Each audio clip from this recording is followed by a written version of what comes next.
একটা তথ্য আজকে দিতে বাধ্য হচ্ছি। হেফাজতের একজন কেন্দ্রীয় দায়িত্বশীল হিসেবে আমি ইসলাম মন্দিরে অনেকের সাথে যোগাযোগ করছি। আমি কিন্তু আমার ভাইদেরকে পাইনি। কিন্তু ওনারা আজকে এমপি হওয়ার জন্য স্বপ্নে একবার লালায়িত হয়ে গেছে ওনারা।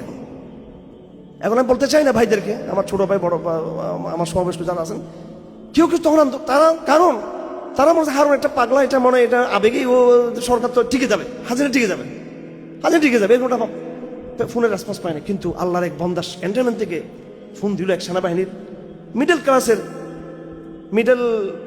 ক্লাসের বলতে আপনার বুঝেন লেফটেন্যান্ট কর্নেল বা মেজর এই টাইপের অফিসার।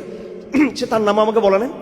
আমি মনে করছি হাজির আমার পিছনে ডিজিএফে লাগাইছে আমার মনে ধরার জন্য। আমি তারা ধরি, কারণ আরো এবং সে পরিচয় দিচ্ছে, আমি ক্যান্টনমেন্ট থেকে বলতেছি পরিচয়, আর ডাইরেক্ট আমার মোবাইলে যেটা রেকর্ড হচ্ছে। আমি তাকে রেসপন্স করি নেই। সে বারবার বলতেছে আপনারা রাজপথে ইয়ে থাকুন, আমরা গুলি চালাবো না, কথা দিচ্ছি। আমি আবার এটা তারা বললাম যে আপনি সরকার পতন করার কি জন্য? ওনার তো অবদান অস্বীকার করা যাবে না। মডেল মসজিদ করছেন, কমি স্বীকৃতি দিয়েছেন, কারণ আমি তো জানি যে এটা হাসিনা লাগাইছি, এটা বুঝতেছি না তারা। আমি এটা তখন উনি হতাশ হয়ে বলতেছেন যে আমি শাহাদাত তামান্না লালন করি, আমাকে বিশ্বাস করুন। এবং একটা কথা বলছে বেদনাদায়ক কথা, 2-3 দিন, আমি একদিন 2 দিন 3 দিন বিশ্বাস করতে পারতেছি না এটা। শেষে উনি বললেন আপনি আমাকে কখনো আর পাবেন না, আপনি আমাকে কখনো আপনার আমার কথা বলেন, এই নাম্বারটা এখনো আছে, আর তারা পদার চালিয়ে এখন আর পাচ্ছি না তাকে। এই ব্যক্তি মূল মেসেজটা দিয়েছেন আমাদেরকে, হেফাজতকে, চোরবুনাইকে মেসেজটা দিয়েছেন। উনি নিজে বলেছেন যে আমরা চোরবুনাইকে দিয়েছি মেসেজটা, এবং অন্য ইসলাম বন্ধুদেরকে মেসেজ দেওয়ার চেষ্টা করেছেন, এবং অত্যন্ত আশা নিয়ে আমাকে ফোন করেছেন যে এই গভর্নমেন্ট পড়ে যাবে, আল্লাহর রাস্তায় আপনারা স্থির থাকুন রাজপথে, কারণ আমরা গুলি চালাবো না। আমরা বললাম আপনাদের অফিসাররা তো গুলি চালাবে, বলো বন্দুক আমাদের হাতে, আমাদের গুলি চলবে না।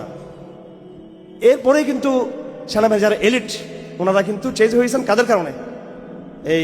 হ্যাঁ, এটা বুঝতে হবে আমার ভাইয়েরা। আমি জিজ্ঞেস করতে চাই, কে কে কোন সত্তা যে সেনাবাহিনী 17 বছর টিকে ছিল বাংলাদেশে, কিছুই করে নাই, বরং তার হাজিরা পক্ষে ছিল? এই যুবক তরুণদের অন্তরাস ক্যান্টনমেন্টের ভিতরে, যেখানে আমরা বই নিয়ে সৈয়দ কুতুব বই নিয়ে ক্যান্টনমেন্টে যাওয়া সম্ভব? বলেন, ওখানে কি এই মোটিভেশনাল কোর্স করা সম্ভব? ওখানে কি হারুন এজারের সাথে যোগাযোগ করা কি সম্ভব? জমিসুদ্দুর রহমানের সাথে? তাদের অন্তরে কে ঢেলে দিল? কে ঢেলে দিল যে গুলি আর চালাইও না? কে ঢেলে দিল? এই সেনাবাহিনীর এই অংশটুকু যদি সেদিন যদি ইউটার্ন না নিত, কোনো দিন এই বিপ্লব সফল হওয়ার কোনো স্বপ্ন কেউ দেখাতে পারতো না। এটা আপনি কিভাবে জল কামানের সামনে টিকতেন, কামানের সামনে কিভাবে টিকতেন? এটা যদি ওরা যদি এগ্রেসিভ থাকতো, এটা আল্লাহ তাদের অন্তরকে ফিরিয়ে দিয়েছে এইভাবে। অলরেডি সেনাবাহিনী যাচ্ছিল মুভের দিকে। যাই হোক, আল্লাহর বাস্তা রাখবেন, আল্লাহ পাক ফেরাউনকে ধ্বংস করেছেন।